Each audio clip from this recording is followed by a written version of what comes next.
Hi, എല്ലാവർക്കും നമസ്കാരം. നമുക്ക് ചെമ്പരനീർ പൂവിലെ സച്ചിയുടെയും രേവതിയുടെയും നാളത്തെ നല്ലൊരു കഥ കേൾക്കാം. എല്ലാ ദിവസവും ഉച്ചയ്ക്ക് തന്നെ ചാനലിലൂടെ വീഡിയോ അപ്ലോഡ് ചെയ്യുന്നതാണ്. എൻ്റെ ചാനൽ ആദ്യമായി കാണുന്നവരാണെങ്കിൽ ഒന്ന് സബ്സ്ക്രൈബ് ചെയ്യണേ. വീഡിയോ ഇഷ്ടപ്പെടുവാണെങ്കിൽ ലൈക്ക് ചെയ്യണേ, കമൻറ്റ് ചെയ്യണേ. അങ്ങനെ ശ്രുതിയും തമ്മിൽ റൂമിൽ വെച്ച് സംസാരിക്കുകയാണ്. ശ്രുതിയുടെ പറയുന്നു, നീ സംസാരിച്ചത് തെറ്റ് തന്നെയാണ്. നീ എൻ്റെ അമ്മയോട് അങ്ങനൊന്നും സംസാരിക്കാൻ പാടില്ലായിരുന്നു പറയും. അതേ, ഞാൻ ചെയ്തത് തെറ്റാണ്. നിനക്ക് വേണ്ടിയാണ് ശ്രുതി ഞാൻ ഇലിമയുടെ നിന്ന് കിട്ടിയ പൈസ വീട്ടിൽ കൊടുക്കാതെ നിനക്ക് വേണ്ടി ഷോറൂം ഇട്ട് തന്നത്. ആ കാശ് നീ കൊണ്ട് നിൻ്റെ അച്ഛൻ്റെ കയ്യിൽ കൊടുത്തായിരുന്നുണ്ടെങ്കിൽ അത് 3 ഭാഗം വെക്കും. അപ്പം നിനക്ക് ഇതുപോലെ ഷോറൂമിൽ നടത്താൻ പറ്റുമെന്ന് ചോദിക്കും.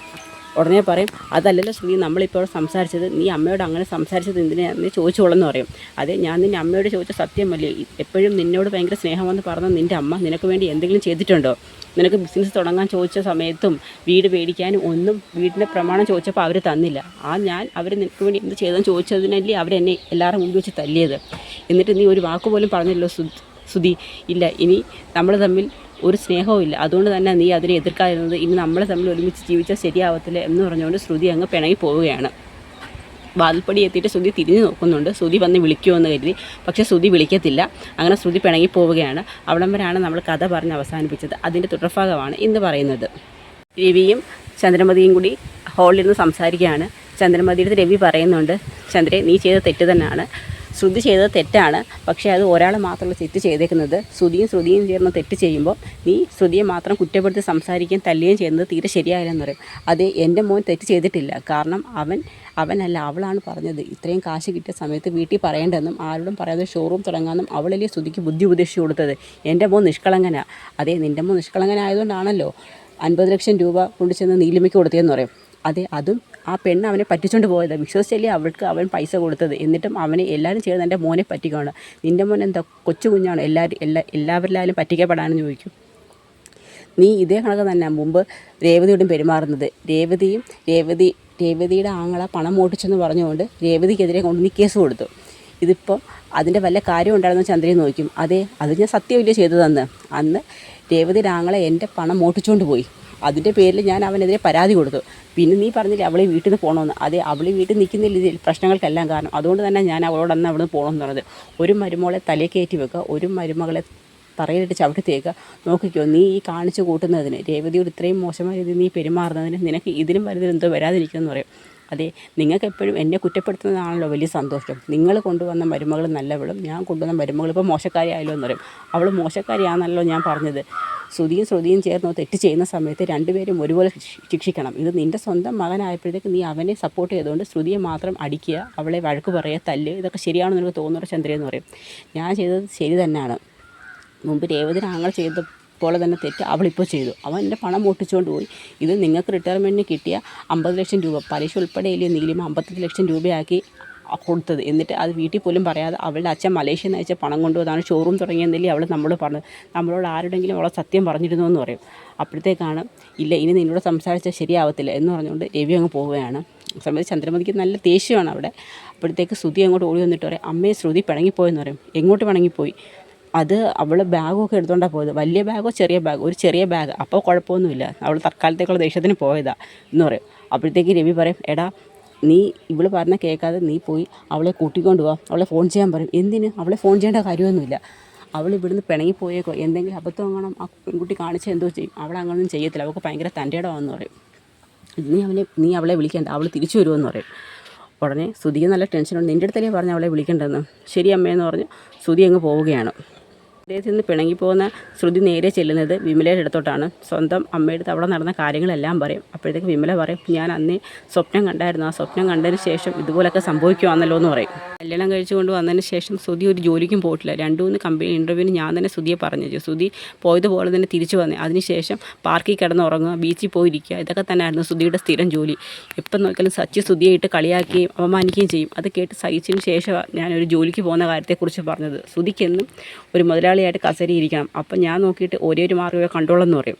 പിന്നെ വിമല പറയും, എന്തൊക്കെ പറഞ്ഞാലും നീ ചെയ്തത് തെറ്റ് തന്നെയാണ് ശ്രുതി. ആ കാശെന്ന് വെച്ച് കഴിഞ്ഞാൽ നിൻ്റെ അമ്മായി അച്ഛന് റിട്ടയർമെൻറ്റ് സമയത്ത് കിട്ടിയ പൈസ, അതും പലിശ ഉൾപ്പെടെ 55 ലക്ഷം രൂപ ആ പെൺകുട്ടി തിരിച്ചു തന്നപ്പോൾ നിങ്ങളത് വീട്ടിൽ പറയേണ്ടതായിരുന്നു. അതുകൊണ്ടല്ലേ ഇങ്ങനെയൊക്കെ സംഭവിച്ചത്. അമ്മയെ എന്നെ കുറ്റപ്പെട്ട് സംസാരിക്കണോ? ആ പൈസ കൊണ്ട് ചെന്ന് സുധിയുടെ അച്ഛൻ്റെ കൊടുത്തായിരുന്നുണ്ടെങ്കിൽ അച്ഛൻ ആ പൈസ 3 ഭാഗം വെക്കും. അപ്പോൾ സുധിക്ക് ഇതുപോലെ ഷോറൂം ഇടാൻ പറ്റുമോ എന്ന് ചോദിക്കും. കല്യാണി ഞാൻ പറയുന്നത് വേണ്ടമ്മേ, നിങ്ങളൊന്നും പറയണ്ട. അല്ലെങ്കിലും അമ്മയ്ക്ക് എപ്പോഴും സച്ചിയോടാണല്ലോ പ്രിയം. അവൻ കാരണം ഇന്ന് ഈ പ്രശ്നങ്ങളെല്ലാം ഉണ്ടായത്. അവനാണ് അവളെയും വിളിച്ചുകൊണ്ട് തെളിവ് സഹിതം വീട്ടിൽ വന്ന് ഈ പ്രശ്നങ്ങളൊക്കെ ഉണ്ടാക്കിയത്. അല്ലെങ്കിൽ ഇതൊന്നും ആരും അറിയത്തില്ല എന്ന് പറയും. ശ്രുതി, എത്ര നാളും നിനക്ക് ഈ കള്ളത്തരങ്ങളൊക്കെ മൂടി വെക്കാൻ പറ്റും? ഇതാ ഞാൻ പറഞ്ഞത്, സത്യങ്ങളെല്ലാം നീ നിൻ്റെ വീട്ടുകാരെ അറിയിക്കണമെന്നുള്ളത് എത്രയും പെട്ടെന്ന് തന്നെ. നീ ഇതേ കണക്ക് നീ ഒരു കുഞ്ഞിനെ പ്രസവിച്ചെന്നും നിൻ്റെ വിവാഹം കഴിഞ്ഞു എന്നൊക്കെ അവരറിഞ്ഞ് എന്തായിരിക്കും എന്ന് പറയും. അപ്പോഴത്തേക്ക് ശ്രുതിക്കങ്ങ് നല്ല ഞെട്ടലാണ്. ഇതിനെല്ലാം കാരണം അമ്മ തന്നെയാണ്. എൻ്റെ ചെറുപ്പത്തിൽ എനിക്ക് ഇഷ്ടമില്ലായിരുന്നൊരു വിവാഹം എൻ്റെ നല്ല ജീവിതമെന്ന് കരുതി അമ്മ എന്നെ കല്യാണം കഴിപ്പിച്ച് വെച്ചു. എന്നിട്ട് ആ ജീവിതം എനിക്ക് നല്ല രീതിയിൽ ജീവിക്കാൻ പറ്റും. ചെറുപ്രായത്തിൽ എന്നെ വിധവയാക്കി ഒരു കുഞ്ഞിനെ തന്നിട്ട് അയാൾ മരിച്ചെന്ന് പറയും. ശ്രുതി ഇരുന്ന കരയും. കല്യാണി മോളെ, നീ വിഷമിക്കാൻ വേണ്ടിയില്ല, നിൻ്റെ ജീവിതം നന്നായി കാണുന്നത് മാത്രമേ അമ്മയ്ക്ക് എന്നും ആഗ്രഹമുള്ളൂ. പക്ഷേ നിന്നെ എല്ലാവരും കുറ്റപ്പെടുത്തിയും വഴക്കുറയും ചെയ്യുന്ന കാണുമ്പോൾ ഒരു അമ്മയെന്ന നിലയ്ക്ക് എനിക്ക് സഹിക്കാൻ പറ്റത്തില്ലെന്ന് പറയും. ഞാൻ ഇപ്പോഴും പറയുന്നു, നീ അധിക ദിവസം ഇവിടെ നിൽക്കരുത്. നീ എത്രയും പെട്ടെന്ന് തന്നെ നിൻ്റെ വീട്ടിലോട്ട് മടങ്ങിപ്പോകണം. അവരെന്നെ ഇത്രയും തല്ലിയതിന് ശേഷം ഞാൻ ഇനി നാണം കെട്ട് തിരിച്ചു ചെല്ലണമെന്നാണോ അമ്മ എൻ്റെ അടുത്ത് പറയുന്നത്? മോളെ, ഞാൻ പറഞ്ഞ അങ്ങനെയല്ല. നീ ഒരുപാട് ദിവസം അവിടെ നിന്ന് മാറി നിൽക്കുമ്പം സുധിയിൽ നിന്ന് നീ ഒരുപാട് അകന്നു പോകും. ഇപ്പോഴാകുമ്പം വലിയ പ്രശ്നങ്ങളില്ല. നീ എത്രയും പെട്ടെന്ന് ചെന്നിട്ട് ചന്ദ്രമതിയുടെ കാര്യങ്ങൾ പറഞ്ഞ് അവരെ അനുനയത്തിൽ ശ്രമിച്ചതിന് ശേഷം സുധിയോട് സംസാരിക്കുക. എത്രയും പെട്ടെന്ന് നിങ്ങളുടെ പിണക്കം മാറ്റിയെടുക്കുക. അതേ നിവൃത്തിയുള്ളൂ എന്ന് പറയും. അപ്പം ഞാനിവിടെ നിൽക്കുന്ന അമ്മയ്ക്ക് ശല്യമാണോ? ശല്യമെന്നല്ല കല്യാണി ഞാൻ പറഞ്ഞത്. നിൻ്റെ നല്ല ജീവിതത്തിന് വേണ്ടി ഞാൻ പറയുന്നത് നീ തിരിച്ചു പോകണമെന്ന്. ഉടനെ പറയും, മതിയമ്മ, ഇനി കൂളമ്മ സംസാരിക്കണ്ടെന്ന് പറയും. അതിനുശേഷം വർഷ ഹോളിലിരുന്ന് കുറച്ച് വീഡിയോസൊക്കെ കാണുകയാണ്. ആ സമയത്ത് വർഷ അങ്ങ് ചിരിക്കുകയും ചെയ്യുന്നുണ്ട്. അപ്പോഴത്തേക്ക് രേവതി ഹോളിലോട്ട് വരും. എന്താ വർഷ നീ ഇത് ചിരിക്കുന്നത്? ചേച്ചി ഇത് കണ്ടോ? ഇതൊക്കെ ഇപ്പോഴത്തെ ട്രെൻഡിങ് ആയിട്ടുകൊണ്ടിരിക്കുന്ന ചില വീഡിയോസാണെന്ന് പറയും. എന്താ ഇത്? ഇതൊരു ഭർത്താവല്ലേ? ഇയാളെയാണോ ഈ ഭാര്യയായിട്ട് ഇങ്ങനെ തല്ലുന്നത്? അയ്യോ ചേച്ചി, ഇതൊക്കെ ഇപ്പോഴത്തെ ഓരോ കോമഡികളാണ്. കണ്ടാൽ നല്ല തമാശയാണെന്നോ? ചേച്ചി ഇരിക്കും ഇവിടുന്ന് കാണാമെന്ന് പറയും. അങ്ങനെ ആദ്യം രേവതി പറയുന്നുണ്ട്, ഇതൊന്നും ശരിയല്ല ഭർത്താവിനെ തല്ലുന്നതെന്നും. കുറച്ച് കഴിയുമ്പോൾ രേവതി അതങ്ങ് ആസ്വദിക്കുകയാണ്. രണ്ടുപേരും കൂടി ഇരുന്നങ്ങ് ഫണ്ണി വീഡിയോസൊക്കെ കാണുകയാണ്. ആ സമയത്താണ് ചന്ദ്രമതി ഹോളിലോട്ട് വരുന്നത്. ചന്ദ്രമതി ചോദിക്കും, ഇതെന്താ ഇവിടെ ഇത്ര അട്ടഹാസവും ചിരിയുമൊക്കെ? പുറത്ത് കേൾക്കാമല്ലോ ഇത്. അയ്യോ ആൻറ്റി, ഇത് കുറച്ച് ഫണ്ണി വീഡിയോസാണ്. ഞാൻ രേവതി ചേച്ചിയെ വിളിച്ച് കാണിച്ചു തന്നു. ആൻറ്റിക്ക് കാണും, എനിക്കൊന്നും കാണണ്ട. അല്ലെങ്കിലും തമാശിക്കാൻ പറ്റിയ കുറേ കാര്യങ്ങൾ ഈ വീട്ടിൽ തന്നെ നടക്കുന്നുണ്ടല്ലോ എന്ന് പറയും. ആ സമയത്ത് ശ്രുതി അങ്ങോട്ട് വരും. ശ്രുതി പറയും, എന്താടാ? അതമ്മേ, ശ്രുതി പോയിട്ട് ഇത്രയും നേരമായിട്ട് ശ്രുതി വിളിച്ചത് പോലും ഇല്ലല്ലോ, ഒന്ന് വിളിച്ച് നോക്കട്ടെ എന്ന് പറയും. എന്തിന്? പോയ പോലെ അവൾക്ക് തിരിച്ചു വരാൻ അറിയാം, ഇല്ലെങ്കിൽ അങ്ങ് പോട്ടെന്ന് പറയും.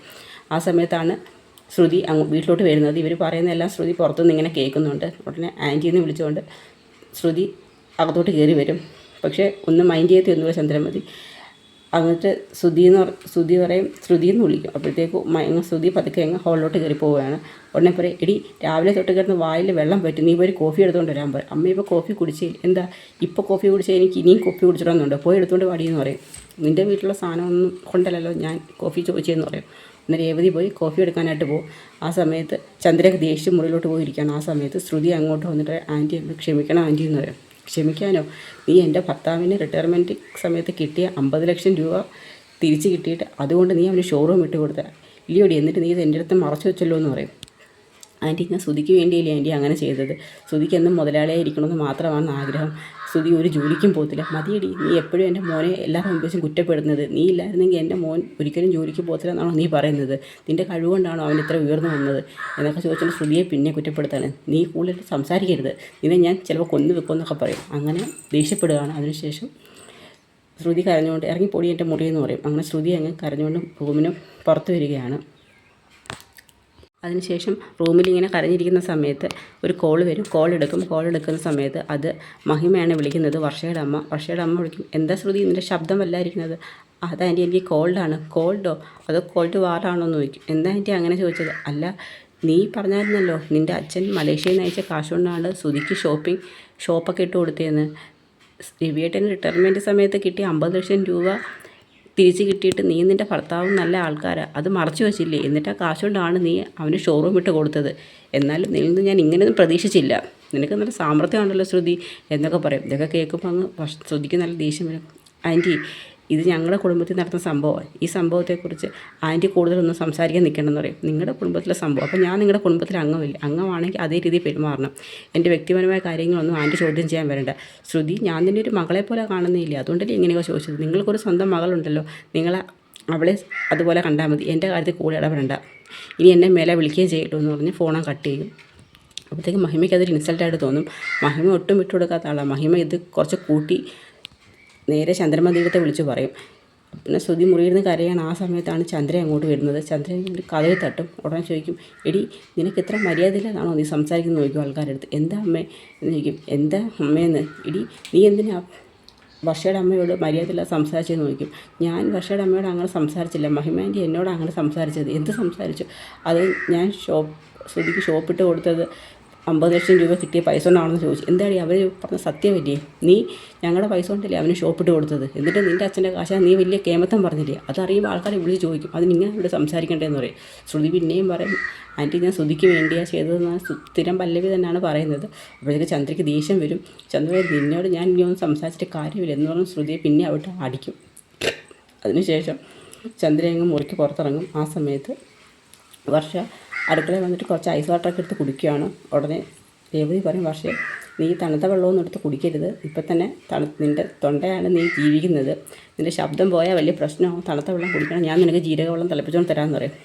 തണുത്ത വെള്ളം കുടിച്ചാൽ ഇപ്പോഴത്തെ ദാഹം തീരത്തുള്ള രേവതി ചേച്ചി എന്ന് പറയും. അങ്ങനെ വെള്ളം എടുത്ത് കുടിക്കും. ആ സമയത്താണ് ശ്രുതി അങ്ങോട്ട് വരുന്നത്. ശ്രുതി അങ്ങോട്ട് വന്നിട്ട് വർഷ ചോദിക്കും, വർഷേ നീ എന്തിനാ ഇവിടെ നടക്കുന്ന സംഭവങ്ങളൊക്കെ നിൻ്റെ അമ്മയടുത്ത് വിളിച്ച് പറയുന്നു ചോദിക്കും. ഞാനെന്ത് വിളിച്ച് പറഞ്ഞു? നീ എന്തിനാ ഞാൻ ശ്രുതിക്ക് ഷോപ്പിട്ട് കൊടുത്തത് 50 ലക്ഷം രൂപ കൊണ്ടാണെന്നും എന്നൊക്കെ പറഞ്ഞ് നീ വിളിച്ച് പറഞ്ഞെന്ന് ചോദിക്കും. നിൻ്റെ അമ്മ എന്നെ വിളിച്ച് കുറേ കളിയാക്കി സംസാരിച്ചു. കളിയാക്കിയെന്നുണ്ടെങ്കിൽ കാര്യമുള്ളൂ സംസാരിച്ചത്, നീ എന്തിനാ ആവശ്യമില്ലാത്ത കാര്യമൊക്കെ സംസാരിക്കുന്നു ചോദിക്കും. ഞാനെന്ത് സംസാരിച്ചെന്നാണ് നിങ്ങളീ പറയുന്നത്? നിങ്ങളല്ലേ 50 ലക്ഷം രൂപ എടുത്തിട്ട് ആരടുത്തും പറയാതെ നിങ്ങൾ കൊണ്ട് ശ്രുതിയേട്ടന് ഷോപ്പിട്ട് കൊടുത്തത്, എന്നിട്ട് പറഞ്ഞു ഇത് എൻ്റെ അച്ഛൻ മലേഷ്യയിൽ നിന്ന് അയച്ച കാശ് കൊണ്ടാണെന്ന്. അതൊക്കെ നീ നിൻ്റെ അമ്മയെ വിളിച്ച് പറയേണ്ട കാര്യം എന്തുവാ? അത് വീട്ടിലാകുമ്പോൾ അങ്ങനെ സാധാരണ എന്തൊക്കെയാണ് വിശേഷം ചോദിക്കുമ്പോൾ വീട്ടിലെ വിശേഷങ്ങളൊക്കെ നമ്മൾ വിളിച്ച് പറയും. ഞാൻ നിൻ്റെയും രേവതിൻ്റെ വിശേഷങ്ങൾ പോലെ എൻ്റെ വീട്ടിൽ വിളിച്ച് പറയുന്നുണ്ട്. അതിന് നിങ്ങളുടെ അച്ഛൻ നാട്ടിലില്ലല്ലോ, നിങ്ങളുടെ അച്ഛൻ ജയിലിലില്ലേ, നിങ്ങൾക്ക് വീട് എന്ത് ചെയ്യും എന്നൊരു ശ്രുതി അങ്ങ് വർഷ തിരിച്ച് കലിപ്പിക്കുകയാണ്. രേവതിയോട് സംസാരിക്കുന്നതിനൊക്കെ വർഷയോട് പറഞ്ഞാൽ വർഷ തിരിച്ച് പറയും. അങ്ങനെ അവർ തമ്മിൽ അവിടെ അങ്ങ് സംസാരം നടക്കുകയാണ്. വർഷയുടെ അമ്മയെ കുറ്റപ്പെടുത്തിക്കൊണ്ട് ശ്രുതിയും സംസാരിക്കുകയാണ്. ശ്രുതിയുടെ ഭാഗത്ത് തെറ്റിനെ കുറ്റപ്പെടുത്തിക്കൊണ്ട് വർഷയെ സംസാരിക്കുന്നുണ്ട്. രേവതി ഇവിടെ രണ്ടുപേരുടെ ഇടയ്ക്ക് മീഡിയേറ്റായിട്ട് നിന്നത്, നിങ്ങൾ നിർത്ത്, വെറുതെ അങ്ങോട്ടും ഇങ്ങോട്ടും സംസാരിക്കേണ്ട. അല്ല രേവതി ചേച്ചി, ഇവർ പറയുന്നത് കണ്ടു, ഇവരുടെ ഭർത്താവും കൂടി 55 ലക്ഷം രൂപ നീലിമയുടെ കയ്യിൽ നിന്ന് മേടിച്ചിട്ട് ആരും അറിയാതെ കൊണ്ട് ഷോപ്പിട്ട് ആ കാശ് തിരിച്ചു കൊണ്ടുവന്ന് അങ്കിളുടെ കൊടുക്കേണ്ടതല്ലായിരുന്നു ഒരു മര്യാദ. അത് ചെയ്യാതെ രണ്ടുപേരും കൂടി ഒളിപ്പിച്ച് വെച്ചു. അത് നമ്മൾ പറഞ്ഞപ്പോഴത്തേക്ക് അത് അവർക്ക് ഇൻസൾട്ടായിപ്പോയി. എന്നിട്ട് വെറുതെ നമ്മുടെ മെക്കെട്ട് കയറാൻ വരുന്നത്. എല്ലാവരും സംസാരിക്കുന്നതൊക്കെ എന്നോട് സംസാരിച്ചിട്ടുണ്ടല്ലോ, എനിക്ക് തിരിച്ച് പറയാൻ അറിയാമെന്ന് പറയും. എങ്കിൽ നീ തിരിച്ച് പറ, എനിക്കും തിരിച്ച് പറയാറ്. അങ്ങനെ ഇവർ തമ്മിൽ അങ്ങ് സംസാരം. അങ്ങനെ രേവതി ഒന്ന് നിർത്താനല്ലേ പറഞ്ഞത്? ഇനി അമ്മ അതും കേട്ടോണ്ട് ഇങ്ങോട്ട് വരണം, ഇനിയും വലിയ പ്രശ്നമാണ്. ശ്രുതി നീ ചെയ്ത് എങ്ങനെയെങ്കിലും അമ്മയെ സമാധാനിപ്പിക്കാൻ ശ്രമിക്കാൻ പറയും. അങ്ങനെ ശ്രുതി അങ്ങ് ദേഷ്യപ്പെട്ട് പോവുകയാണ്. കണ്ടില്ലേ രേവതി ചേച്ചി അവരുടെ അഹങ്കാരം, ഇത്രയൊക്കെ ചെയ്ത് കൂട്ടിയിട്ടും നമ്മൾ തെറ്റുള്ള രീതിയിൽ സംസാരിക്കുന്നത്. അത് വിട്, പക്ഷേ അവൾക്ക് ഇപ്പോഴത്തെ അവളുടെ മാനസികാവസ്ഥ ശരിയല്ല. അമ്മ അവളെ ഒരുപാട് തല്ലിയും വഴക്കുറയൊക്കെ ചെയ്തതിൻ്റെ ദേഷ്യവും സങ്കടമൊക്കെ അവൾക്കുണ്ട്. ആ ദേഷ്യം കൊണ്ട് പറയുന്നതാണ്. പിന്നെ മഹിമേൻ്റെയും വിളിച്ച് അങ്ങനെ പറഞ്ഞപ്പോൾ അവൾക്ക് കൂടുതൽ ദേഷ്യമായി കാണും. അതുകൊണ്ട് പറഞ്ഞത് രേവതി ചേച്ചി ഇപ്പോഴും അവരെ സപ്പോർട്ട് ചെയ്യുകയാണോ എന്നല്ല, അവരുടെ മാനസികാവസ്ഥ ഞാൻ പറഞ്ഞതേ ഉള്ളെന്ന് പറയും. എല്ലായിടത്തും പറയുന്നതാണ്, എൻ്റെ ഇത് പറഞ്ഞുണ്ടല്ലോ ഈ വർഷം ആരാന്ന് അവർ അറിയത്തേ ഉള്ളെന്ന് പറയും. അങ്ങനെ രേവതിയും വർഷയും കൂടി ശ്രുതിയോട് ശ്രുതിയെ ഇങ്ങനെ നോക്കിക്കൊണ്ട് നിൽക്കുന്നിടത്താണ് നമ്മുടെ നാളത്തെ കഥ അവസാനിക്കുന്നത്. അപ്പോൾ കഥ ഇഷ്ടമായ എല്ലാവരും സപ്പോർട്ട് ചെയ്യണേ. എല്ലാവർക്കും വീഡിയോ ഇഷ്ടമായെങ്കിൽ ഒന്ന് സപ്പോർട്ട് ചെയ്യണം. ഒരു നല്ല ദിവസം എല്ലാവർക്കും നേരുന്നു. നന്ദി.